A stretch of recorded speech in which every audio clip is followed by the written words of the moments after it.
Hola a todos, nos vemos aquí para hablar de cuentos y relatos después de, ¿cuánto? ¿Un mes? A estas alturas lo de la gripe ya no me sirve de excusa, creo. Pero bueno, aquí estamos otra vez para retomar aquello que estábamos hablando de las ventajas que nos aporta el hecho de escribir cuentos. Hoy quiero hablar de la estructura básica de los cuentos. Y aunque a lo mejor es algo que a todos nos han enseñado en el instituto o en el colegio, con el tiempo lo olvidamos. Yo hablo por experiencia propia. Cuando era jovencita, a eso de los 15 años, y empecé a escribir novelas, digamos que me lanzaba a escribir, pero olvidaba lo básico de la estructura: introducción, nudo y desenlace. Lo bueno de los cuentos, al ser cortitos y breves en esencia, es que nos permiten, digamos, mantener esto bajo control. Con ese fin vamos a empezar hablando de la introducción, o inicio, o presentación, o planteamiento, depende de cómo lo estudiéis, lo podéis llamar de una forma u otra, pero que en definitiva lo que ha de hacer es presentarnos el inicio de todo lo que es la historia, todo lo que es la narración. Es ese espacio en el que el autor nos presenta, por un lado, a los personajes, y por otro, digamos, la normalidad en la que viven, ya sea su entorno, el momento presente que están viviendo, etc. El lector tiene que tener todo esto presente para que una vez empiece el nudo, nos dejemos llevar por la acción, las circunstancias o la problemática que el nudo de por sí nos trae y no tengamos que estar poniendo atención a las pequeñas peculiaridades de X personaje que luego son importantes para que la trama se entienda y se desarrolle. No. Para poner ejemplos a este asunto, he querido traer a mi queridísimo amigo Edgar Allan Poe. Primero porque tengo una colección preciosa de sus cuentos y es uno de mis autores favoritos. Y en segundo lugar porque, bueno, digamos que lo hace de maravilla en muchísimos cuentos y sus cuentos son muy conocidos. Vamos a leer, de hecho, la introducción, a grandes rasgos, de uno de sus cuentos más populares, que es El corazón delator. Es verdad, siempre fui un tipo muy nervioso, terriblemente nervioso. ¿Pero por qué dicen que estoy loco? La enfermedad había afilado mis sentidos, en vez de trastornarlos o anestesiarlos, y mi oído era el más fino de todos. Oía todo lo que puede oírse en la tierra y en el cielo. Muchas cosas oí en el infierno. ¿Cómo puedo estar loco entonces? Oigan, vean con cuánta cordura, con cuánta paz les cuento mi historia. Hay quien diría que lo que acabo de leer es la introducción propiamente dicha del cuento, pero a pesar de ser parte de toda la introducción del cuento, si quisiéramos ahondar más en qué es realmente este párrafo inicial, le podríamos llamar apertura. En futuros vídeos hablaremos más de la apertura y de su importancia y de cómo nos mete enseguida con un chasquido en el cuento y por qué es tan importante en el cuento. Pero continuemos. Aquí vamos a ver la introducción en toda su esplendor. Me resulta difícil decir cómo aquella idea entró en mi cabeza por primera vez, pero una vez pensada, me acosó día y noche. Yo no seguía ningún propósito, ni tampoco estaba furioso. Quería mucho al viejo. Jamás me había hecho nada malo, jamás me insultó. Su dinero no me interesaba. Me parece que fue su ojo. Sí, eso fue.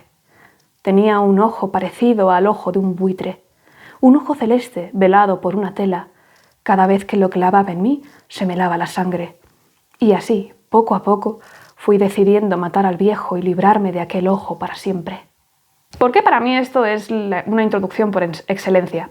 Primero porque nos plantea ya el meollo de la cuestión, la obsesión del personaje por ese ojo. Luego, porque nos plantea a los personajes, es decir, el personaje narrador en primera persona que está obsesionado con el ojo. En segundo lugar, su peculiaridad, es decir, su amplio sentido del oído, que será fundamental para el resto de la historia. Y por último nos presenta al otro personaje fundamental, que es el viejo. Hablemos ahora del nudo o del desarrollo del cuento. Es importante repasar una cosa que ya hemos dicho en otros vídeos, pero que es muy importante, y es que para que un cuento sea un cuento, debe haber una acción, un conflicto, un evento significativo que ponga en problemas a los personajes o que cambie esa normalidad que se nos presentaba en la introducción. De lo contrario, podría ser una narración muy bella, pues con toques poéticos, con una reflexión maravillosa, con lo que tú quieras. Pero si no existe esta acción, entonces no es un cuento. Y con eso en mente ya estoy definiendo qué es el nudo. Es lo que te hace seguir leyendo realmente. Volvamos al ejemplo del corazón delator. Este cuento está tan bien hecho que podemos encontrar el inicio del nudo justo después de la introducción. Presten atención ahora. Ustedes me toman por loco, pero los locos no saben nada. En cambio, si hubieran podido verme, si hubieran podido ver con qué habilidad actué, con qué cuidado, precaución y disimulo puse manos a la obra. Nunca fui tan amable con el viejo como durante la semana anterior a matarlo. Todas las noches, cerca de las 12, giraba el picaporte de su puerta y la abría, ¡oh!, tan suavemente. Y entonces, cuando la apertura era lo bastante grande para pasar la cabeza, levantaba una ventana cerrada, completamente cerrada, de manera que no se viera ninguna luz, y tras ella pasaba la cabeza. Como decía, es justo después, y a partir de aquí empieza todo el nudo. Ya te está explicando lo que está ocurriendo, el meollo de la acción, lo que le llevó a matar al viejo, que es lo que te dice nada más en la introducción.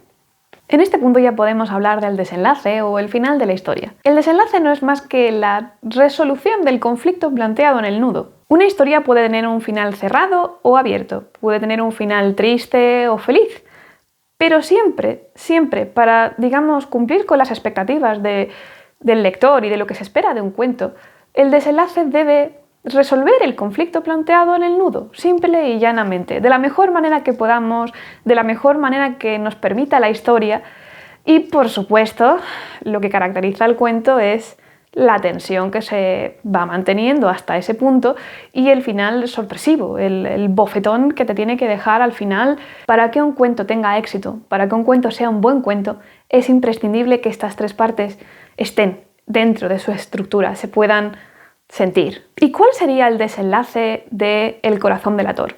Evidentemente no os lo voy a leer para que podáis buscarlo vosotros y disfrutarlo, porque es un cuento maravilloso, pero yo creo que para aquellos que ya lo habéis leído, el desenlace está bastante claro. El punto a partir del cual el conflicto se resuelve por completo está bastante claro, ¿verdad? Y para cerrar, yo querría dejaros con una pregunta. ¿Es indispensable que los cuentos presenten estas partes de la estructura precisamente en este orden?